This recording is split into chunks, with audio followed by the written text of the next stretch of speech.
Well, look who's back in the saddle. Back in my sacred place, aka my bedroom. I Paint said reveal. when the New cat's bedroom away, reveal. we'll get new paint. It looks vibey.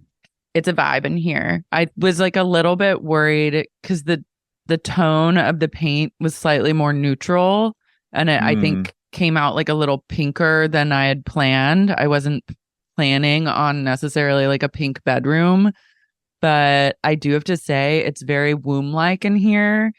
Yeah. And it is like incredibly soothing to be in here. Yeah, it looks like blushy. It's kind of a blush. It's like the color is caramel, which off the bat was a fan. But then yeah, and I also read somewhere that like a pinkish color like this helps like reduce your appetite. So I was like, well, bonus Sign me for up. me. Yeah. But we did a little feng shui. Yeah. Those of you who tune in on Zoom know that this is not the usual view. But now my desk is in a different place. Things are activated. You can see some plants, some supplements. That dancing light. Look at this little guy. Ooh. Oh, he's like, thank God. I know. We're both like, thank God. I love it. It does look very like, it's very like femme, but in like, it's incredibly femme energy. But I was like, you know what? It's good to have some like intense feminine energy in my life. Especially for like a place in most areas. Rest. Sleeping is inherently femme. Mm-hmm. It's like inherently.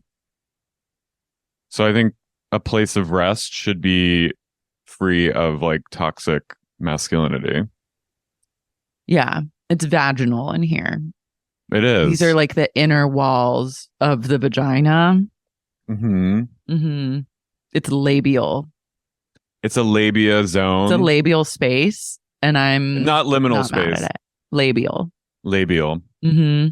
I'm really happy for you. Thanks. I was traumatized on your behalf. It's been one of the most stressful past months of my entire life, I would say. Not only did I have 3 separate jobs just off the bat, like my minimum status is 3 separate jobs. But then I took on a 4th job, which was project managing an entire apartment renovation. Yeah, you were like, you flipped. I flipped a house, except I flipped it to myself. Yeah, flipping out with Lars Marie and on her own place. Yeah, in my own place. But it is like I needed an upgrade. It feels very adult. Like it feels like a full, like a 2.0. Like even all my art it's now off the walls, but most of it, I'm looking at it and I'm like, this no longer suits like my vibe in here. Yeah, it was like a real reckoning with who you were a month ago is different from who you are now. I'm changed. And I think a lot can happen in a month. And it certainly did. Certainly. It certainly did. So get ready also for me doing lots of selling old furniture, old art, poshing. I have a lot of clothes, and Mama's got to start funding some reimbursement. So get ready for me to start selling some Grateful Dead art. Own. Yeah, everything it must go vibes. I've been seeing a lot of yard sale advertising, like on driving and around like WeHo and Hollywood. I feel like yard sales and I've seen people in New York posting about there's something in the air. Everyone's trying to get rid of everything. Yeah, the purge is underway for sure. Wait, I need to talk to. I had a full my first real like night out in weeks last night. Really? And I went to go see Fever Ray. Oh my God, really? Yeah. How was she? They, Oh, is she that? Okay. them were incredible. I'm radicalized. They are the sexiest person I've ever seen. I love that they are gorgeous, but like choose to be scary. That's hot. Yeah, And that's their like new true hot person. persona is like this like lascivious office worker kind of scars guardian male in like a big Oh, so suit with like a you're big like, tie. It's giving sexy. It's giving they them Jim Carrey from The Mask. oh, so you're fully in. I'm so in. I literally was like, I am in love with this person. I'm in love What is with their name? Cotton. Karen? Cotton. Cotton. A You need to Swedish. go meet them. No, I was like, we belong together. I was like, I couldn't take my eyes off them. I was just like, every move that they did, I was truly, it was a rock star. No, they're like they bewitch. Was the crowd bewitched? The crowd was bewitched. Where It, was it? it was at the Wiltern. Oh, cool. Yeah. Wow. I didn't even know they And were playing. yeah. And Christine, do you know that drag queen? Mm-hmm. Christine opened. She's amazing. She I is love Christine. next level. Gary would have died. Christine No, is like this she's the truly template. disgusting drag queen that is like covered in bruises, covered in dirt, and just like deranged. Has those like piercing sky blue contact, like undead Deranged, blue debased, contacts. just like and sucking, but also makes music that is really good. But the Yeah. music's all about like holes and like getting your hole dealt with and like dicks and just like faggotry. And it's Christine, really next level. no, I follow her on Instagram. She's like kind of, I feel like she's one of the original like spooky drag queens. And I think she came out of like SF, right? Let me look. I love that Fever Ray.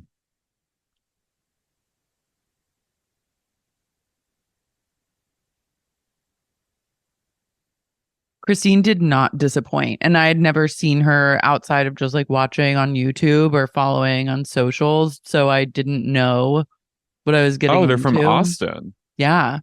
Cool. That's it. Because I looked up last night and then I remembered it was like somewhere. I was like, oh, I got to remember that. And then promptly forgot it. But yeah, I would have loved that. it was really major. Yeah, Fever Ray is so um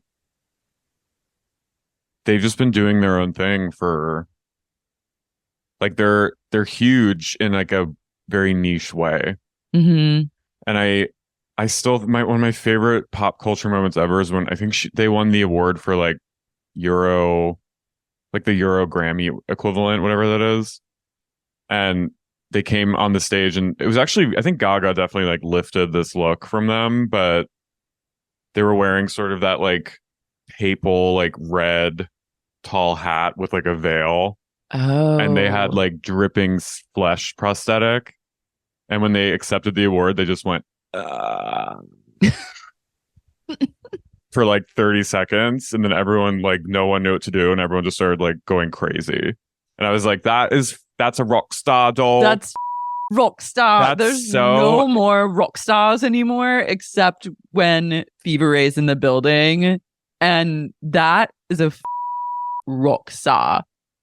I was like, I want to go backstage. Like, how, like, I want to be a groupie. Yeah.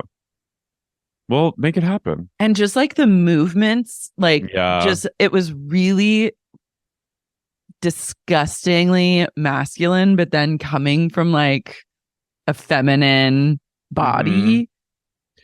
Yeah. It was just like, it was the hottest thing. I was like, once again, I'm ready to look. Loadtober, gone. Loadvember, here to stay. Mm-hmm. Yeah, they have such good. They're kind of in the same way, like Roisin Murphy is a rock star, like in like a very niche way, and like obviously more mainstream, I think, than Fever Ray. But like that just people have been at it for decades Mm-hmm. and are just like cool ass, Just doing and like whatever they want and Yeah, coming like up with weird. yeah. Although, But the yeah, music is undeniably good. I liked her. I liked their stuff when they were The Knife with that guy. I think it was her brother. It was her brother. Yeah, and she's Swedish, right? Mm-hmm. Oh, Lara's gonna move to Sweden. Sweden. I go, Karin. Karin and Lara. Karin, I love you. Sweden. My partner Karin.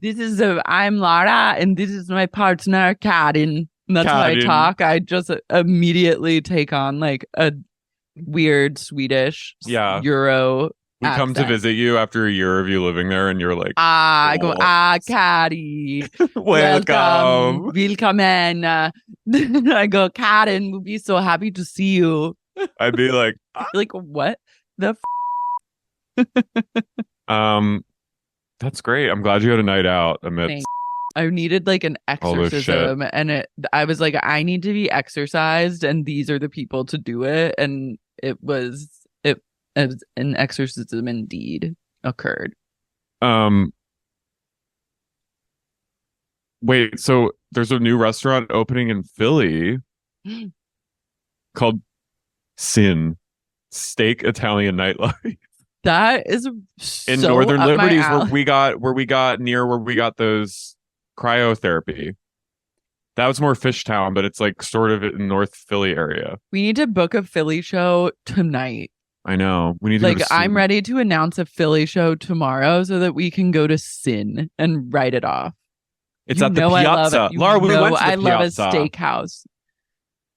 We walked through the Piazza. This is your on that harrowing walk we took. This is your Piazza moment.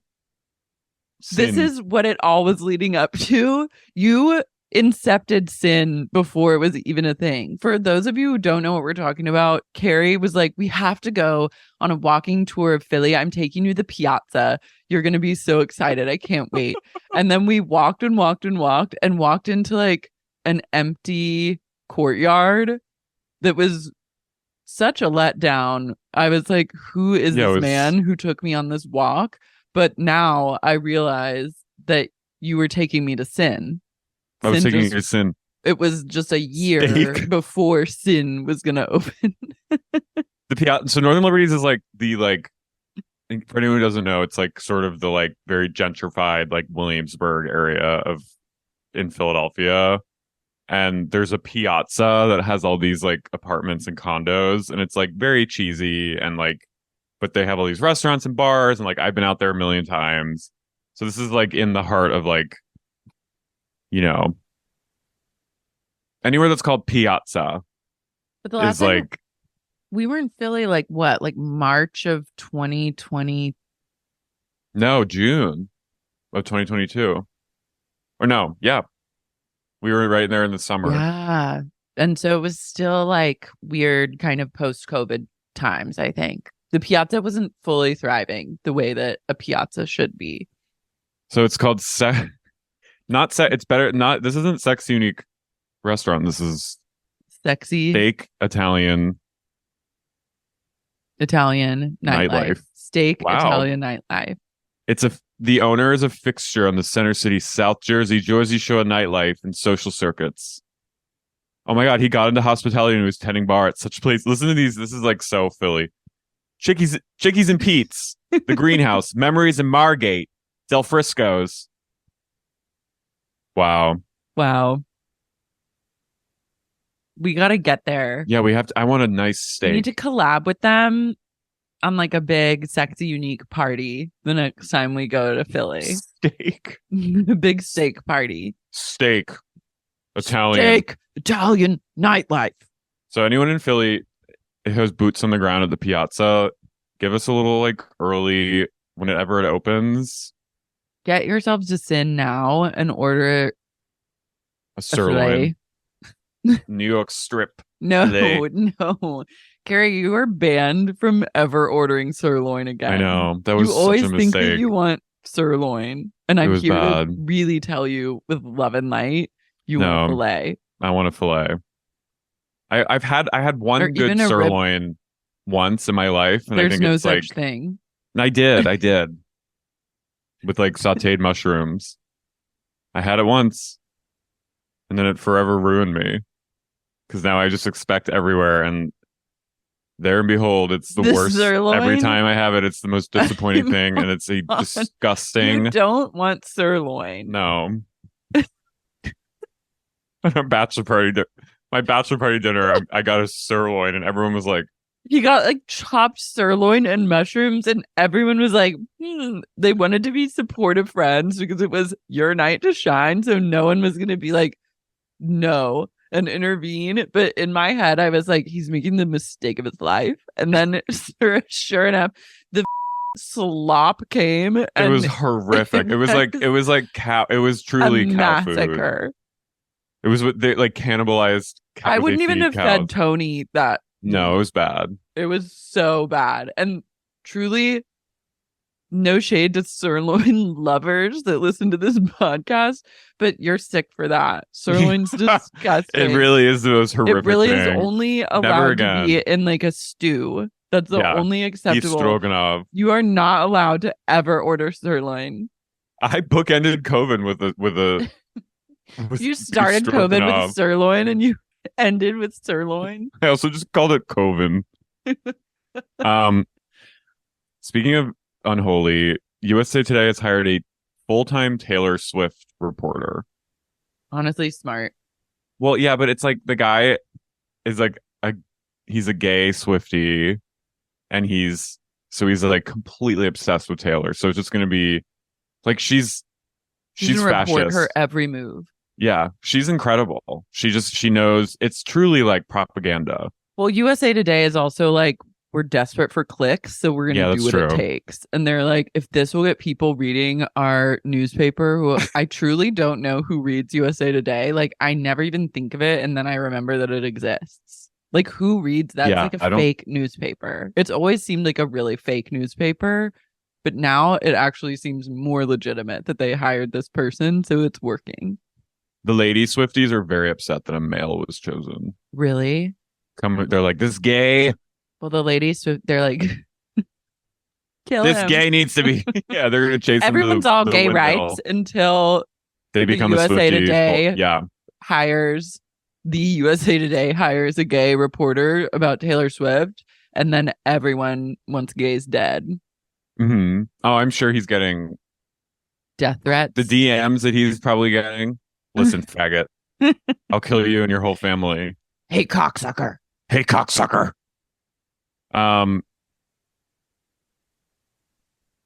Joe Jonas said that I read this the other day too. Joe Jonas said that he bought Nathan Fielder a drink at a bar, and Nathan Fielder sent it back as mayonnaise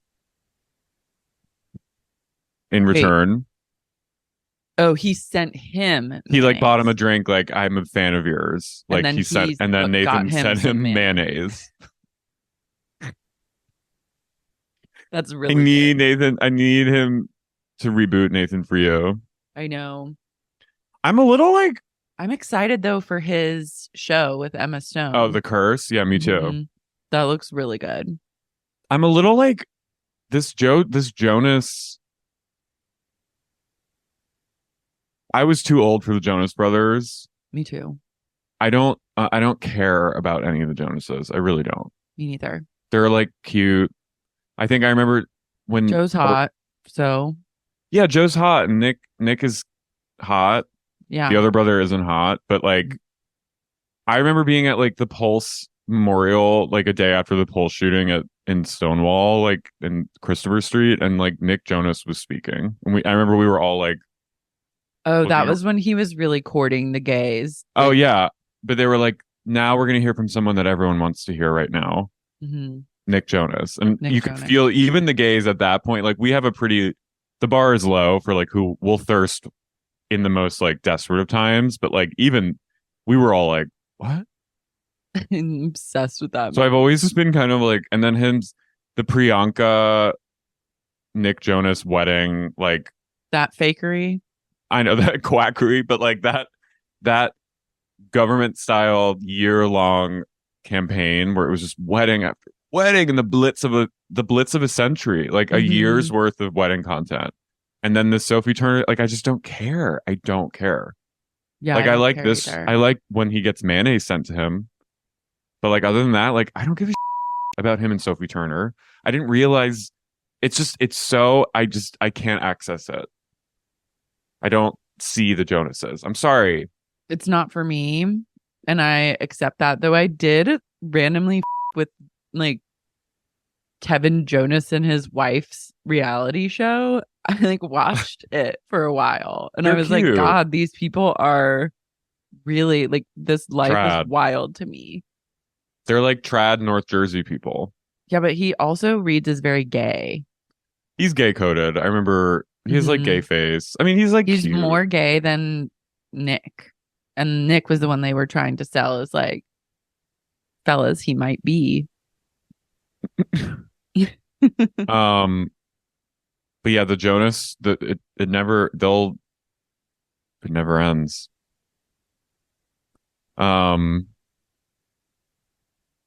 Oh, and then one story that, speaking of like stan culture, like my Little Monster defenses went up because I saw someone from Bachelor Nation, Carly Waddell was being interviewed on some podcast, probably like a Barstool type podcast. And I guess she went to NYU Tisch when Gaga was there and they were in the same like workshop or like program. And she said that Gaga would like hijack the piano during lunch and just like, as she said, wail her tunes and like hijack everyone's, like she would just sing during lunch and everyone would be annoyed with her. And like she said, I was so annoyed that I had to leave the practice space to go sit and eat my lunch in the hallway because I didn't want to hear her. Honestly, as someone who majored in theater my freshman year of college, I really understand being so annoyed and over all the other theater majors around you. That's true. But my paws up. Your paws are out and your claws. My paws are up. Exposed. I'm like, what are you expecting of her? Of course she's gonna sing. She must sing. One must sing. When one is Lady Gaga, one must always wail. You're at theater school. What do you expect? I know, but it is like psychotic. But that's like also why that woman ended up just being on The Bachelor. I know. Then I was like, no, and she says ended up podcasting. She does say like, she's like, come on, she's undeniable. She's obviously a genius. She just was annoying as in college. Yeah, I mean, most are. But my hater flag went up. You said this is chugging haterade, and I'm not here for it. I'm not here to shame Gaga. Stefani. Yeah. I mean, I'm sure let's be real. Like, I'm sure if that, I probably would have been annoyed too. If someone's like literally singing Wicked, grabbing the keyboard and like caterwauling show tunes when you're just trying to like eat my Panera. Truly, theater they never can chill. I would go to class and I'd be like, I'm gonna blow my brains out in here. If one of them opens their mouth, just people out louding each other 24/7. There's no off switch. You're like, guys, it's Tuesday. It's 9 a.m. Like, we're gonna talk about like Miss Julie for an hour. Like, just read the book and then participate in class. Like, this isn't an audition. It's like the fame lunch. It was out of control. I was like, I can no longer do this. Well, here we are.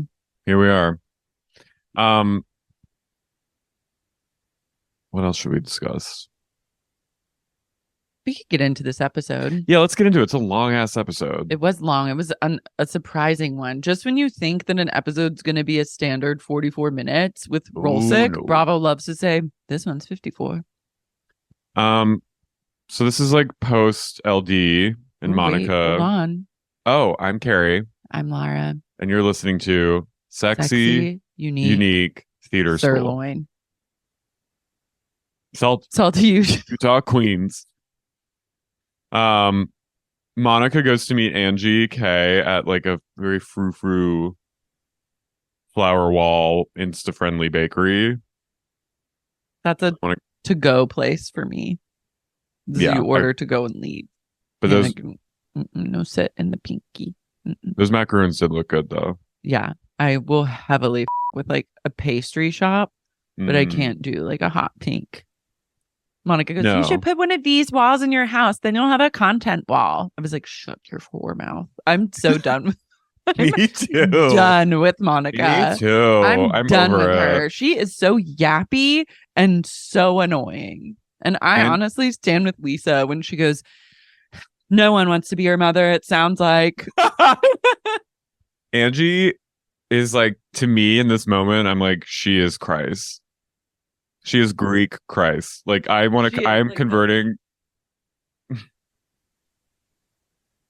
He's like this. She's on the cross. Wait, what do they do? They go. Like, oh, it's the shocker. No, it's like a. It's this. Right? But I'm like, I will convert if I get to worship. I think she is like a Mother Teresa. That's at this point. That's where I'm at with Angie. I think she's her grace, her forgiveness. She's showing Monica many shreds of grace. Her also showing up to lunch with an unhinged, psychotic person who never shuts up and sliding them a book about learning to love themselves is next level. Yeah, she goes, I thought this book would be good for you and your children. She goes, it's about loving yourself and asking for help when you need it. And Monica literally was gagged within an inch of her life. She was absolutely gagged. You could almost hear her go. Her like jaw, like, oh my God. Like she got her good. And I was so into it. She topped her. She topped her. Someone who's teaching this chick some manners. Yeah, so Angie K so got she's Monica's ass. She got her ass. She killed her with kindness. I mean, she is like, this person like reopened like a rumor that I'm sure she and her husband have been battling for years. And she caused this scene at her Greek Easter, ruined the like tranquility. Ruined the vibe. Was not being Christ-like. And then Angie K said, you know what? I'll show you some grace and read this because you actually need it. You're unwell. Monica's like, I really appreciated your Greek Easter. My kids, it was like the most family stability that my kids have had in years. And I was like damn, shut up. God. You should not. And then we see a photo of her ex, and I was like, oh. I went, oh. Ooh. And then she went, my ex, his family he had so many brothers and sisters. I was like, yeah, well, we know he had brothers. Yeah. And if he looks that good, then I'm sure his brother looked just as good. So I was like, good for you. Wait, she his brother? Yeah. Or his sister's, maybe it was his sister's husband. Something. God, she really up. Yeah. Okay, someone said this and I don't disagree. How is what she did, and I know it takes two people to have an affair, obviously, but she goes on and on about her mom being so selfish and like ruining her life, blah, blah, blah. But I'm like, you did the same thing. You ruined your kid's life in some part by choosing to their uncle. Mm-hmm. So and taking away fun family gatherings for them, and now they live in your new baby daddy is LD. Now you have to live with your sad, like angry grandmother and your horrific mother who steals your car like a literal like Rumpelstiltskin goblin. So like, yeah, you're right. She said that her mom never came to any family gatherings, the holidays, until she like got divorced, and then she started coming to all of them. But my theory is, and this is just based on the knowledge she shared with the range, I think that she didn't have someone to provide for her, because clearly once you like have that kind of affair, if your husband is the primary breadwinner, he's going to be like, you're off the payroll. And I think her mom started coming around because she went off the husband's payroll and got on the mom's payroll.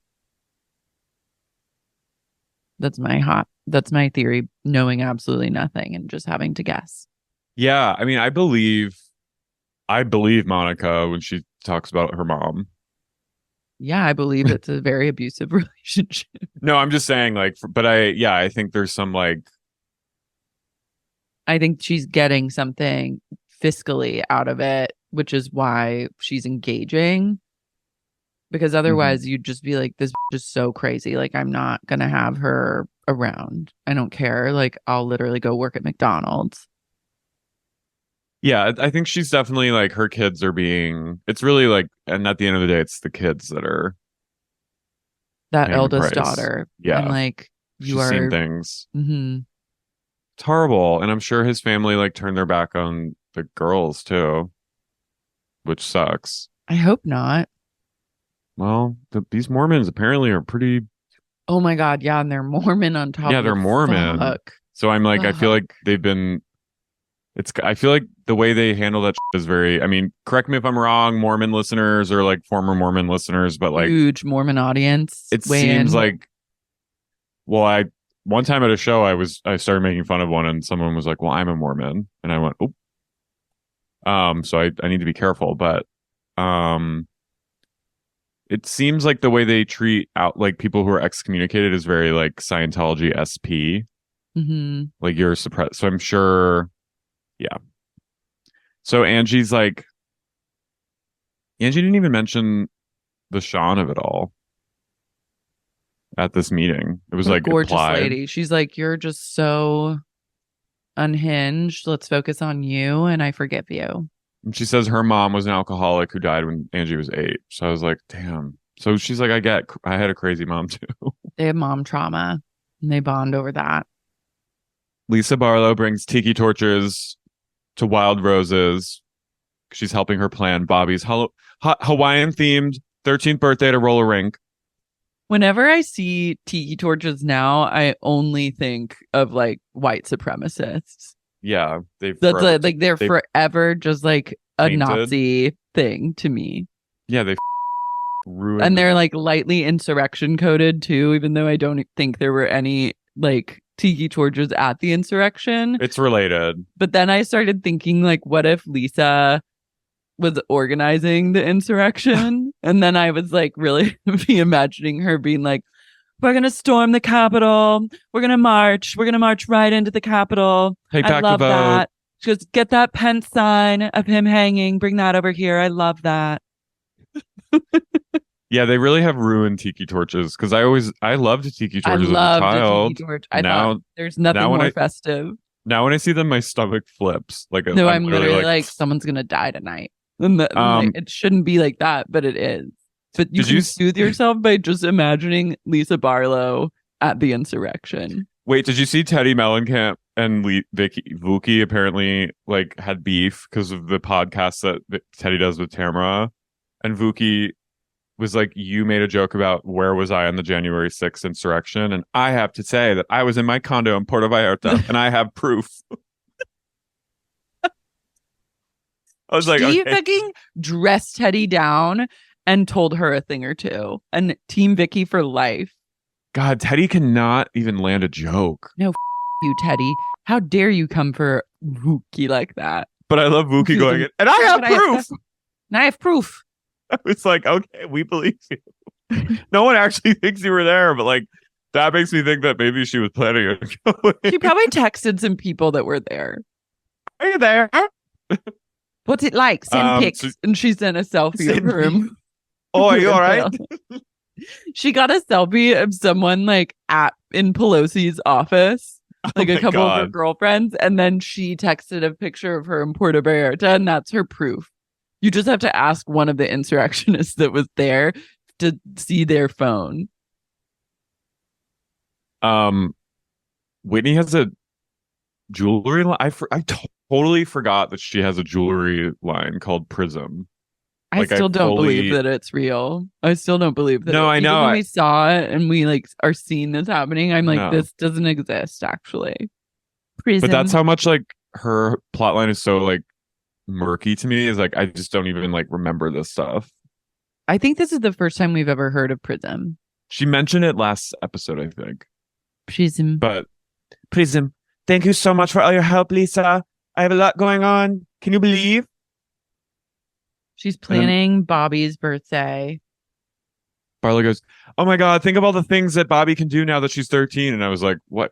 Get married? Like, is this Utah? Like, what the what can she do? Yeah, what can you do at 13? Get a golf cart, apparently, which looks amazing. I know.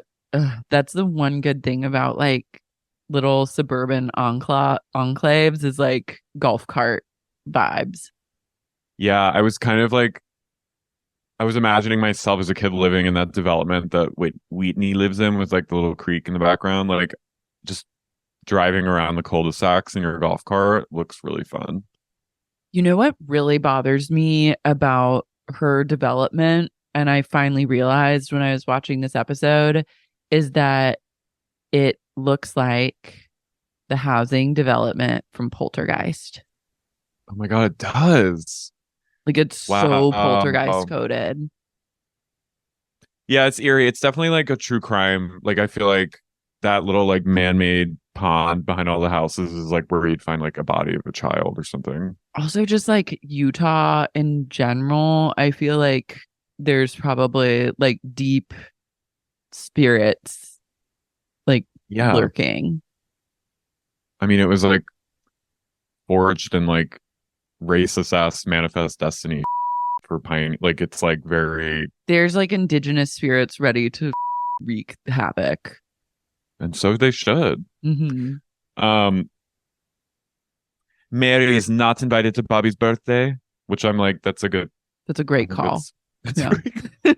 She goes, I think my kids are still traumatized from when Mary told them that someone in her parish careened off a cliff and died. She fell right off through the sunroof over a mountain and landed in a neighborhood. She goes, Bobby goes, yeah. Is she alive? No.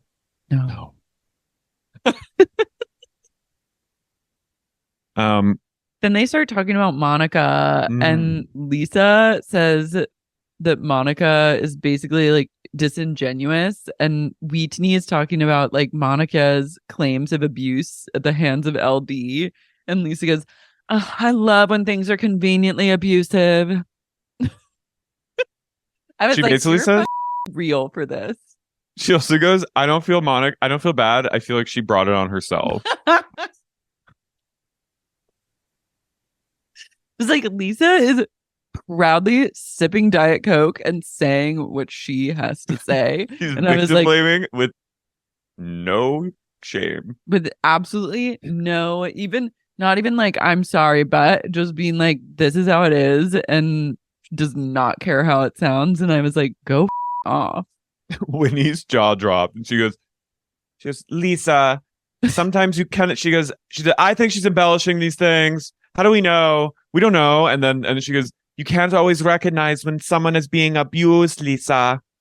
She goes, sometimes if you have not been in abuse, you do not know, then it is abusive. And Lisa goes, whatever. Her trauma is not an excuse to treat all of us like And I was like, that's true. That is fair in life. Someone, no matter how, like, I always think about that because, like, I used to be like, poor me with some stuff. And it's like, I have no, like, you don't have an excuse. If you're a little yeah, and it has nothing to do. Like, I agree, lots of people like, have been traumatized and are like great people. Yeah. Like, and also her mom stuff has nothing to do with like spreading rumors about Angie K's husband and being like annoying. And also like she was really rude. I forgot how rude she was to Lisa when Lisa lost her $60,000 ring. And Monica like came for her and just like screamed at her in the Sprinter van. Was like, you are your mom. And we'll get to that because Lisa also says that. Lisa last night tweeted, I'm irritated. There's no one funnier than her. And even like her self-centeredness and just inability to have a conversation about anything other than herself, I find to be incredibly endearing. And refreshing. Yeah, it's like it's great. It does not irk me whatsoever. She kills me. Heather and Meredith meet for, was it called Franklin Avenue? I was like, what the fuck? Where are these places? This is weird. Yeah. For drinks and lunch. Like, chat about the party and say how they're like gonna go, but then also leave early. Heather is still triggered by Jack. Heather needs to get over it. She basically is like, I just feel she admits it. She's like, I'm very triggered that Lisa gets to be like fast and loose with her Mormonism and still remain like an intact member of the Mormon community. But I was like banished and I did everything I was supposed to do. That's just how it goes. It's just how it goes. It's just how it be sometimes, Heather. She gatekeeps bad Mormonism. Yeah. She can be the only one. Just be a bad Mormon. You are a bad Mormon. Don't worry about it. True bad Mormons don't give a about teenagers going on missions. I know. She wants to be part of it still. Why, as a bad Mormon, are you obsessed with Jack? She says that she's like, I don't understand. Like, Lisa gets to wear strapless dresses to the temple. You cut to Lisa in like a full like tube dress, and she's going, I don't even care. I'll wear this to church. I'll wear it right to church right now, won't I, John? Wouldn't I wear this to church with like a little jacket with sunglasses? Lisa would show up to church in a strapless dress and sunglasses. And he goes, and then Heather goes, that's just East Coast Mormonism. And I was like, oh, shut up. And then Meredith goes, she thinks for a minute. She goes, is this such a thing as East Coast Mormonism? Meredith is like on DMT. She's fractals. She's staring off in the distance. She like is microdosing, but accidentally did a bigger dose than usual. Something is afoot. Is this East Coast? Lisa had a lunch. Heather's getting ready for Bobby's party, and Bobby's getting ready with Whitney when she has a full glam team. And Bobby's so cute. I'm obsessed with her. So cute. She's funny as. She gets like painted on like red eyebrows because her eyebrows are really faint, and she goes, "Whoa, I have eyebrows!" And she's such a like real like. She's very her age. Yeah, I love her. So Whitney going, watching my baby girl get glammed. It's like her having realization, like the sentence, like watching my baby girl get glammed. I realized. ... It's like, what? Who are you? Who are you? I just think she's like gonna be the coolest person, probably. She's so sweet. I like don't want her to know any pain. Me neither. Heather's getting ready with her daughters, who are like very tall. Mm-hmm. And Angie K calls. She's getting glammed for the party, and she says that Lisa had like a private lunch with some of the adults in the group for Jack's mission announcement, and she didn't invite Heather. Well, Heather would have brought down the vibe. No one wants a hater there when you're literally about to go to Bogota, Colombia for 2 years to like go knock on doors and tell people about LDS. Heather was so upset. You could see her face. She was, oh, mission announcement. She's reliving her bad Mormon excommunicated trauma all over again at the hands of one Lisa Barlow. Angie goes, her luncheon. "Oh, Heather, I'm so sorry." Angie K loved revealing that information, that she was invited to the luncheon and Heather was not. The skating party looks so cute. I had a Hawaiian theme party when I was 5. Probably I had skating problematic. There was a skating rink that we would all have our birthday parties at. Fun. They're walking into the roller rink and Lisa just goes up to some random woman when they get in and she goes, "We painted those tiki torches together. You love them? I'm gonna go fix one. I have to fix this. It's bothering me." Angie K sits Lisa down to tell her that she spilled the beans to Heather about Lisa's brunch. And Lisa goes, Oh, why did you tell her? I need a dirty Diet Coke. I love it. Whitney arrives with the girls in the party bus and she goes, "We are here." And Meredith goes to Whitney, "Wow, you look very Hawaiian." And Whitney goes, "Well, in theme."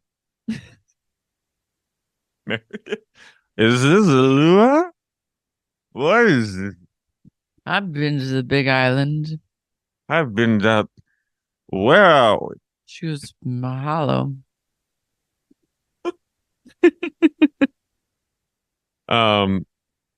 Meredith walks in and says hi to one person. Then she's like, "Well, it's time to leave." And then strolls up to Seth and is like, "We must go." He's like, "Why?" Into the night they go. There's some hot gays there, and I wrote, "Sean is shaking." Whitney has a gaggle of young, millennial gays. She does. I was like, damn, her gays look fun. And I'll bet they're a good hang. Oh, for sure. To hang with Whitney and her gays, where she grabs one and she's like, "Come on, let us go skate." I was like, wait, I'm jealous. Sean, he's squeezing his legs together so his boner doesn't fucking rocket through his tight pants. His ass just boom, boom. He's on Grindr in the bathroom. Heather is so ready to bring Lisa into this mess. Mm-hmm. Monica, she goes, does Lisa say, "Choke on my name in your mouth"? No. So Angie K tells Lisa that she told Heather about the brunch. And then Lisa's stressed. So she goes strolling up to the bar and orders a truly befuddling drink where she goes, "Okay, I need a Diet Coke with a shot of cream for sure." And I was like, Cream? Cream? Unclear. Kahlua? Yeah, I don't know. And I don't super care to know. But this is also I forgot because they have a little bar for all the underage girls to get wild Coca-Cola creations. And I forgot that it is a real Utah thing, I think, to make crazy Coke drinks. Really? Oh, because they can't. Big soda, crazy sodas with all different flavorings and ingredients. I can't relate because I'm a Diet Coke purist. I don't want anything in there except if it's from Sonic. And then I want vanilla Diet Coke with extra vanilla. But that's the only time I would ever put. I don't with vanilla. Really? Cherry Coke, yes. I'm a vanilla girl. Bobby's like, "I got a Diet Coke with a Dr. Pepper and coconut and it was so a peach." And Whitney was like, "Okay, slow down now, okay?" She kills me. I'm she made me emotional. I was she's so pure, and you're right. I'm pure. Please, the world, please don't be kind to her. Be kind to her. Yeah, so then Heather goes and sidebars with Monica, and then she's basically, "Lisa thinks you're embellishing all your stories about your mom." And that's when Monica's like, "She can't take her name out of my mouth. She can't take my name out of her mouth and choke on it. Choke on it. Choke on it." And when Monica and Lisa do confront each other, she keeps, again, she's Lisa's "Your mom's been nothing but nice. I don't understand this." And she goes, "Everyone said Ted Bundy was nice." I'm stop saying that. Your mom is not Ted Bundy. No, she's Like, just stop like has evoking borderline that. personality disorder. Yeah. Like, if And she do not, hates that's, you. and she And hates, yeah. honestly, we are understanding why. The more you talk, the more we understand. I love Lisa coming over in the middle. And she goes, "Hey," and then sits down, and she and Monica start going at it. And then Monica's like, "Yeah, Ted Bundy is like charming too, but then blah blah blah." And she's like, "My mom is abusive. She's like a very like Jekyll and Hyde. She's like can be nice sometimes, but she's also really evil." And then Lisa goes, "Well, why did you bring her to Easter then?" It was like, great question. I know. I just keep feeling bad because then like you cut to like Monica's kids and they're like having fun and like the youngest daughter's like, "Mommy, can we stay longer?" And she's like, "No, we have to go." Yeah. But I was like, you like this kind of dysfunction and like Oh, for sure. leaving. And Yeah. then Monica keeps interrupting Lisa, and then Lisa turns to Heather to like make her statement. And then Monica goes, "Just like my mom. Did you catch that?" And like says like Lisa's doing exactly what her mom did to her. And I'm like, A, she's not. And B, how dare you?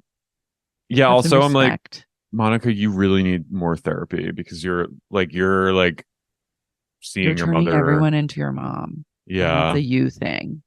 And then Lisa walks out onto the rink, not skates, and she goes, I can't stand this. I'm being equated to Ted Bundy." She goes, she stands up. She goes, "Maybe you're more like your mom than you think you are." And then Monica can't take that. So she just goes right into, she goes, "Oh, okay, 50-year-old wannabe. Bye, Bye. bye, bye." And I was like, I hate you so much. Like when people fight like that, it's like you're incapable of actually having a conversation and talking things out. So you're going to like age shame. And not only that, but you're going to age shame the queen of Sundance. I don't think so. Lisa goes, Yeah. "You're going to age too, Monica." All Which I was like, everything Lisa true. says is true. She's not wrong. She goes, "You wish you had what I had at 50." She does. And then Monica is just triggered by Lisa's success. yeah, she's married. She has like money. Her husband loves her. Like And she's like still in, Mormon. she's still in the Mormon, She's a sexy Mormon. Lisa should write a book called Sexy Mormon. strapless Mormon, tube top Mormon. East Coast Um, Mormon. oh my God, the like glam non-binary. They're like, I think they're an employee of Prism or Wild Rose Beauty or I think something they're a because skate. I think they work at the skate oh, thing. because I was like, I who was is getting like this skate. legend? This glam icon in heels strutting around the rink, holding the cake. With that haircut I and was the like, you are makeup, I was like, Kris whomst are they? Jenner.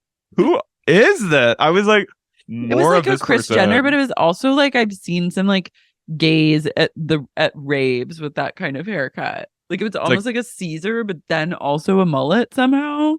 But then and then there's a shot of them walking later. You just see them strutting with their heel, and I I was needed the like, cameras to follow and see immediately launch the spinoff. I want to know where they are going. an LGBTQ roller rink and in the middle of an island in the middle of a Mormon sea, Holding the cake, also being like, serving so much cunt and just sugaring up the scene. I was like, this is star power. I was true literally star like, power. ah. No, I rewound. I kept watching. I was like, oh my God. Whitney says, "Star recognize star, talent recognize talent. You hold the cake." Hold the cake. You must be front and center for the big reveal of the golf cart.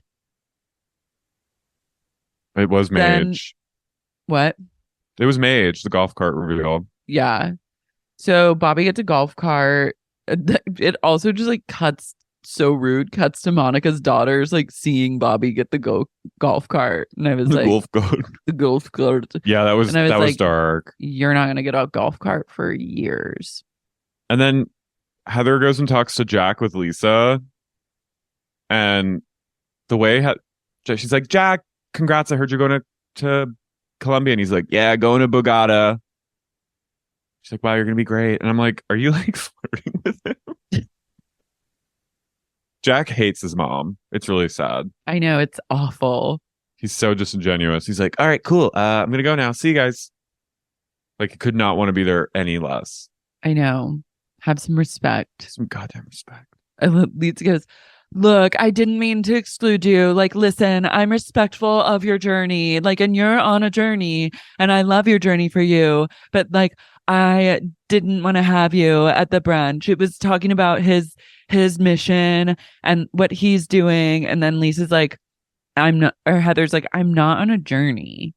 She goes, I would argue and say you are on a journey. Yeah, I You've think written you a are. book, you're on a journey.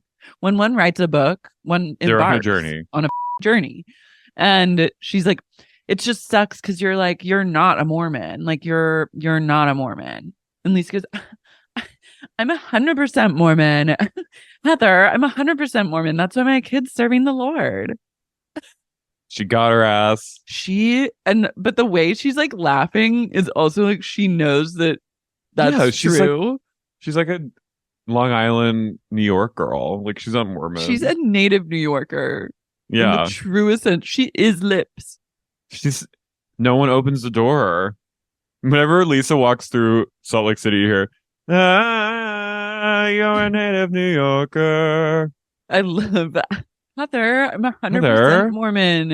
That's why my kid's serving the Lord. It's like in Drop Dead Gorgeous. Me without a stitch of makeup? It was so that. Yeah. Heather needs to chill. Yeah, methinks the lady doth whatever she does too much. Methinks the lady doth be a bad Mormon too much. You're being a good Mormon and you need to be a bad Mormon. I think she's triggered because, yeah, Lisa is like the effortlessly a bad Mormon. She was born bad. She was born She wears bad Mormon organically, naturally, and well. Heather has to try to be a bad Mormon. Heather wants to be a bad Mormon, but she really is just a good Mormon girl at heart. Which is fine, but just lean into it. She should write a sequel called Actually Good Mormon. Actually, I'm okay Mormon. I can't believe Lisa and Heather knew each other in college. I want like a young Wookiee spinoff of young Lisa. We've got to get Jim Parsons all of the young content that we could be doing right now. Young Wookiee, first of all. When that's a hit, we go to young Lisa. Yeah. Lisa from birth, when she is born, as we imagined, coming out of the womb. I love that. Your scrubs, they're a beautiful color. They complement your eyes. I love that. To her mom, oh, you're crying. Not crying enough, in my opinion, but I love it, regardless. The emotion feels disingenuous. I wish you were happier to see me. Anyways. Where do I go? I'll feed now. Anyway. The next day, Lisa is like making her bed, and John. This was so weird, and she's like, Whitney's coming over to teach me how to make a bed. And I was like, what? I didn't understand that, and then we never got like follow through on it. But then, what I did take away from this scene was that they have leather pillows, and that is sick to me. Freaks. That's freakish. Yeah. That's like there needs to be an investigation. Sweaty. Why on earth? There's no reason to ever engage with a leather pillow. No. John goes, hey, how are you? And she goes, oh my gosh, I'm just decompressing from this ridiculous weekend. He goes, it didn't seem that crazy or ridiculous. I was like, don't be a hater. This is where Jack learned this. You need to take Lisa very seriously. Everything she says, you should take with complete urgency. And like, really, it's incredibly meaningful, and you need to like engage with it as though it's life or death. Heather's getting her daughter Georgia ready for the prom, which I was like, is this actually happening right now? Because it looked really like, I don't know. I literally could not care less about like Georgia's prom. Like, I'm happy for her that she's going and that she has like a boyfriend. Every time she's like doing her daughter's makeup, she's like, are you gonna kiss your boyfriend? She's like, You gonna give him a little HJ over the pants? It's kind of fun. You should do it. You gonna suck his dick? You gonna suck his cock? And she's like, Mom, Mom? what? You can if you want. You can tell me to. She wants to know too much. I'm sad that she had a boyfriend and didn't lay down, kiss him until they'd been dating for 9 months. And then after they laid down and kissed, he called her the next day and goes, "We're never doing that again." Gay. That sucks. Yeah. Also, gay.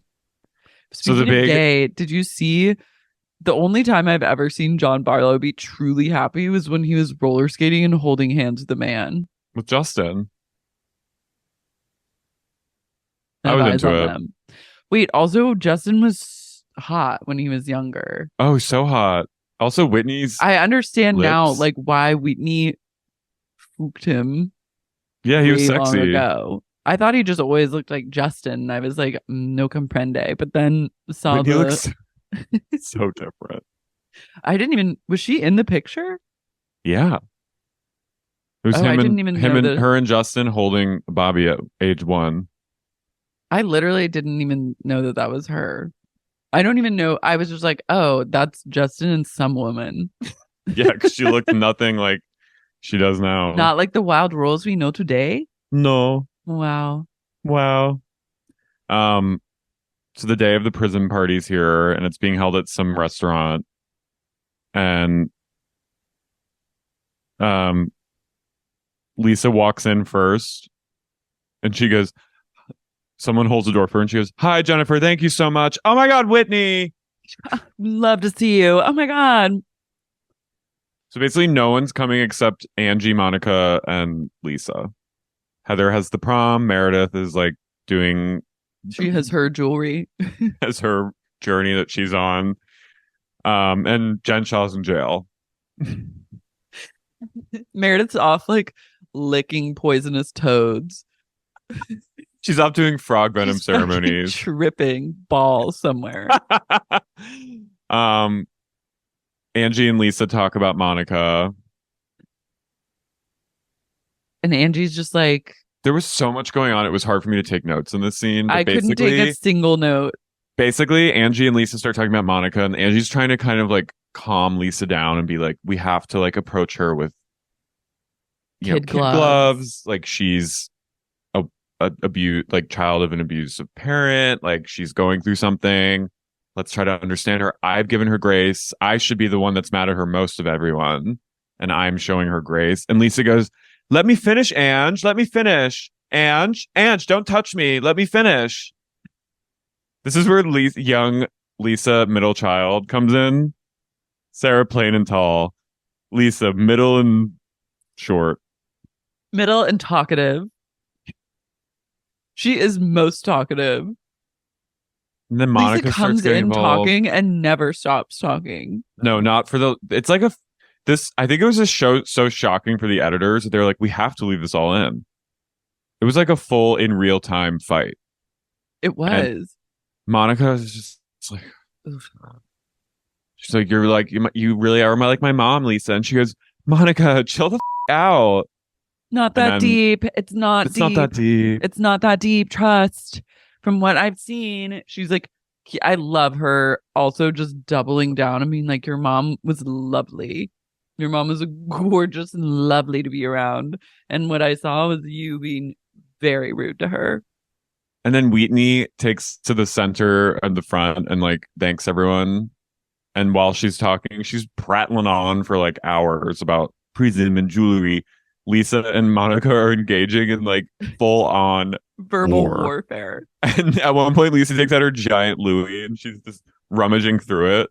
And I was like, I know what that smells like. I know what that, like, I've seen that happen. Like, when a woman's rummaging, you know is going down. When a woman rummages and also is in the midst of a verbal altercation and like keeps it up, but is also rummaging, it's serious. And like maybe puts an alto, like a mint or something. Like I've been there. Like I've been there where like I was misbehaving or something. My sister and I, and like my mom had her like whatever handbag, and she was going through it. I've seen that. Mm-hmm. Lisa, she goes, "Don't touch me." Shh, stop it, stop it, Monica. Stop it, Ange. Stop it. Don't touch me. And then Angie K just always, I mean, she's kind of inserting herself in the middle. Yeah, she was stern a little. But Monica just like will not stop talking. Like everything that Lisa says, like even when the conversation's over, and this is something that like drives me insane. There are certain people, like if you fight with them, they just like can't stop.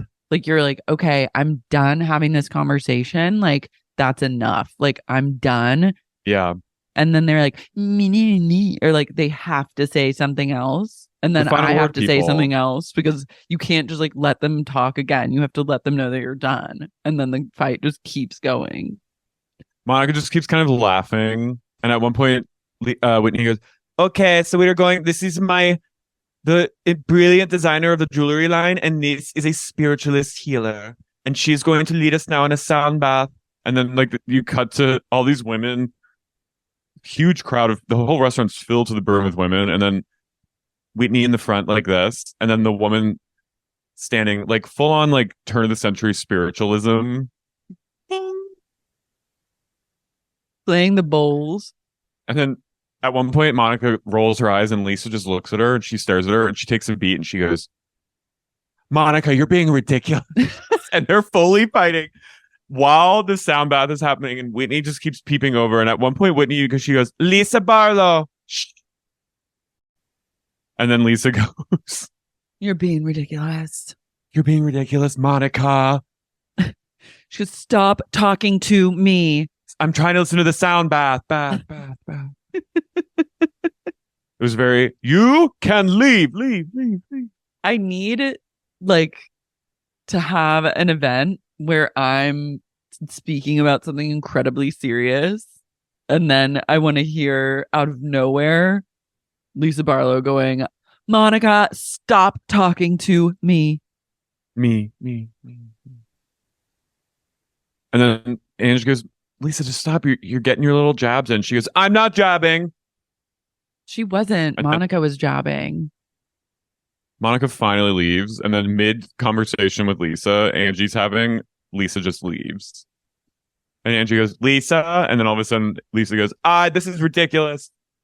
Into the night she goes. She has a conversation with Angie K, which is just one-sided. It's Lisa monologuing, and then whenever it's Angie's turn to speak, Angie gets 2 words in, and Lisa goes, and anyways, I need to finish now. That was crazy. And then even Whitney comes up, and you can tell that she's irritated, and she's like, so there's lots of jewelry to be sold. And she goes, and one thing I just need to say was that Monica's acting insane and this is just like crazy. And then she just walks away. God love her. Next week, the preview for next week looks incredible. It just starts with Heather going to, do you think I look inbred? And then we just see Mary and she goes, yes. She goes, take it from a truth teller. And then there's like, truly, this is that Christian bit. This is the fighter. What Monica's like storyline is with her mom, everyone like in pajamas during the day, and like her mom showing up and her being like, stay here, close the door, while she like goes out to talk to her mom who's like dropping the Range Rover off. I was like, this Melissa Leo vibes. It is Melissa Leo. Wait, also, I became aware that Mary Cosby's son has posted a ton on social media about like doing drugs. And really? Yeah, I'm going to send you this article. It's insane. Friend of the pod, Chrissy Malazzo, sent to me. Oh, and love Chrissy. So Robert Jr. has been posting about doing like drinking codeine and like taking Xanax bars with his like, I guess, wife now. But she was underage for a while and like living at the house with them. And then the cops came and they were, I don't know if they were charged, but they were accused of like harboring a minor. And then and Mary like didn't know that she was living there or something. It's so bizarre. And that must have been why he got married to her. Whoa. And that's why. So now they're like married. Wait, he's doing like lean. I know. Whoa. And she's posting what concerns me. I mean, lean is very concerning, but her posting. Also, I'm like, thank God I didn't have Instagram in high school because this literally would have been me. But her posting like pictures of like 4 Xanax bars in her mouth. I was like, girl, you're gonna die. Whoa, they're doing a lot of drugs. I really met my soulmate, he says. Whoa. So they're just like drug friends. Damn. They're just partying. Oh my God. And then in one photo, he has a gun and his friend has an AK-47. No. Yeah. In the sarcasm. Wow. I mean, it's not surprising. That's why he's so like, what? Whoa. It's not surprising that he has this like secret life. Keeps from Well, married. yeah. I mean, if you're living with your parents and you live in one wing of the house and they live in the other and you never know what the other's doing, like that's what you do is you do a ton of drugs. Yeah. The gun is a real twist. I didn't think that an AK-47 would be like brought into the mix, but here we are. It is Utah. Is Utah like really gunny? Probably. Just shooting stuff? Maybe. I don't know. Should I buy just like an AK-47 just to see what it's like? That is just so crazy that like I could the maybe fact that I could like go drive somewhere and like purchase an AK-47 and bring it back home and then have it in my apartment is wild to me. You could go like within an hour be the owner of an AK-47. That's just like our country. Yeah. You can get with like no problem or qualms. I could literally stockpile weapons in my apartment and it would be my right as an American. Should I make a gun wall of my apartment? It's easier to get It's easier to get an AK-47 than it is to get like dental insurance. It's easier to get an AK-47 than to like fill my Vyvanse prescription. Yeah. We live in Should I just like Empire buy Falls. like 3 just to have them?